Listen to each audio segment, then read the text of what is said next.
বিদ্যাৰ্থীসমূহ শ্ৰোতালৈ মই বিনীতাই সৰ্বপ্ৰথমে আন্তৰিক ওলগ জনাইছোঁ। আজি এটা চিম্পল বিষয় লৈ আহিছোঁ। এই বিষয়টোৰ কোনো পঢ়া শুনাৰ লগত সম্পৰ্ক নাই, কিন্তু দৈনন্দিন জীৱনৰ লগত সম্পৰ্ক আছে।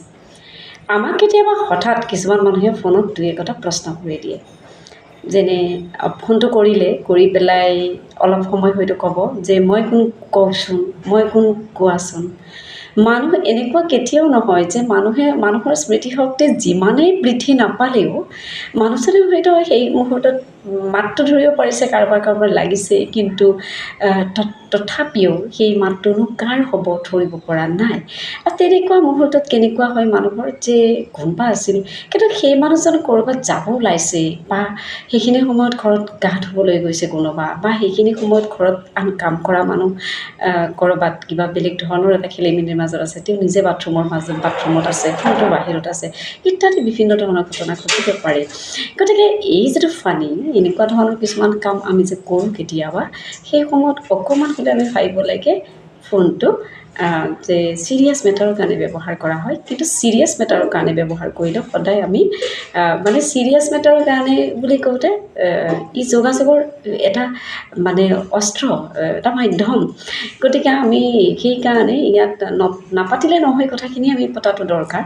আৰু তাৰ বাহিৰে আৰু এটা কথা আছে যে ফোনত কথাটো যদি আমি কিছুমান মানুহ থাকে কেতিয়াবা খুব খং মুডত কথাবোৰ কয়। খং মুডত কথাবোৰ ক'লে কওঁতাৰ কথাষাৰ এইফালে শুনোতাই খুব খং মুডত শুনিছে, ভাল ভাৱ থাকিলেও নাইকিয়া হৈ যাব পাৰে।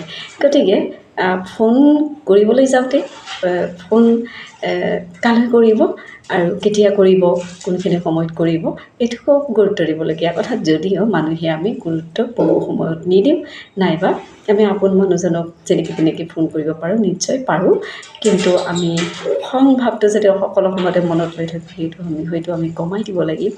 নাইবা ফোনত কথা ক'বলৈ যাওঁতে বেলেগে ভাল পাব লাগিব যেনে তেনে। তাতেও এটা কথা, ভাল পালে আপোনাক আৰু অচিনাক্ত নম্বৰৰ পৰা ফোন আহিয়ে থাকিব নহয়।